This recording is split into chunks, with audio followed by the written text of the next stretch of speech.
আপনি কি কখনো অনুভব করেছেন আপনার আশেপাশে কেউ আছে অথচ আপনি কাউকে দেখতে পাচ্ছেন না? আপনি কি জানেন এই পৃথিবীতে আমরা একা নই?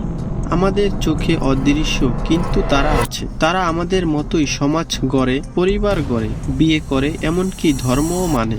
আজ আমরা জানব ইসলামের জিন জাতির রহস্য, তাদের সৃষ্টি, তাদের শক্তি, তাদের দুর্বলতা এবং কোরআন ও হাদিসের তাদের সম্পর্কে চমকপ্রদ সত্য। ইসলামে জিন এক বাস্তব সৃষ্টিজীব। পবিত্র কোরআনে আল্লাহ তাআলা বলেন, আমি জিন ও মানুষকে সৃষ্টি করেছি কেবল আমার ইবাদতের জন্য। সূরা আত-হারিয়াত। জিনরা মানুষের মতোই স্বাধীন, ইচ্ছা শক্তির অধিকারী। তারা ভালোও হতে পারে, খারাপও হতে পারে। কোরআনে একটি সম্পূর্ণ সূরার নামই হলো সূরা আল জিন। এতেই বোঝা যায় জিন জাতি কখনো কাল্পনিক কাহিনী নয়, বরং ইসলামের মৌলিক আকীদার অংশ।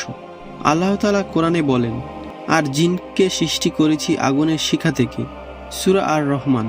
মানুষ সৃষ্টি হয়েছে মাটি থেকে, ফেরেশতা সৃষ্টি হয়েছে নূর থেকে, আর জিন সৃষ্টি হয়েছে আগুন থেকে।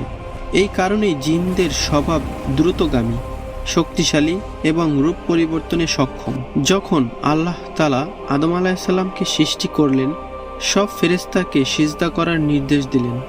সবাই সিজদা করল, কিন্তু একজন অস্বীকার করল, সে হলো ইবলিস। ইবলিস ছিল জিন জাতির একজন। অহংকার করে বলেছিল, আমি আগুন থেকে সৃষ্টি আর সে মাটি থেকে। তার এই অহংকারই তাকে চিরতরে অভিশপ্ত করল। হাদিসে এসেছে, জিনরা সাধারণত বসবাস করে মরুভূমিতে, পরিত্যক্ত স্থানে, বাথরুমে, আবর্জনার স্থানে। রাসূল সাল্লাল্লাহু আলাইহি সাল্লাম আমাদের শিখিয়েছেন বাথরুমে প্রবেশের আগে দোয়া পড়তে, যাতে অপবিত্র জিনদের ক্ষতি থেকে রক্ষা পাওয়া যায়। সব জিন খারাপ নয়। কোরআনে উল্লেখ আছে, কিছু জিন ইসলাম গ্রহণ করেছিল। তারা বলেছিল, আমরা এক বিস্ময়কর কোরআন শুনেছি যা সঠিক পথে পরিচালিত করে। জিনদের মধ্যেও আছে মুসলিম, কাফির, ভালো, খারাপ। তাদেরও বিচার হবে কিয়ামতের দিনে।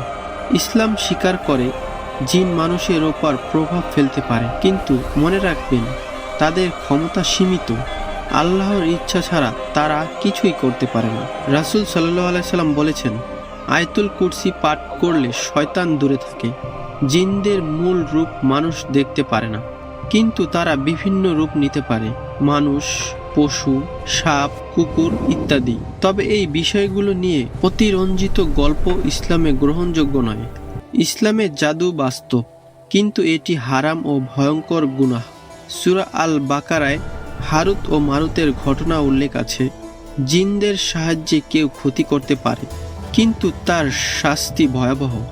জিনদের ক্ষতি থেকে বাঁচতে আমাদের করণীয় 5 ওয়াক্ত নামাজ পড়া, আয়াতুল কুরসি পাঠ করা, সূরা ফালাক ও সূরা নাস পাঠ করা, বিসমিল্লাহ বলা, নিয়মিত জিকির করা। যে ঘরে কোরআন তেলাওয়াত হয় সে ঘরে শয়তান প্রবেশ করতে পারে না।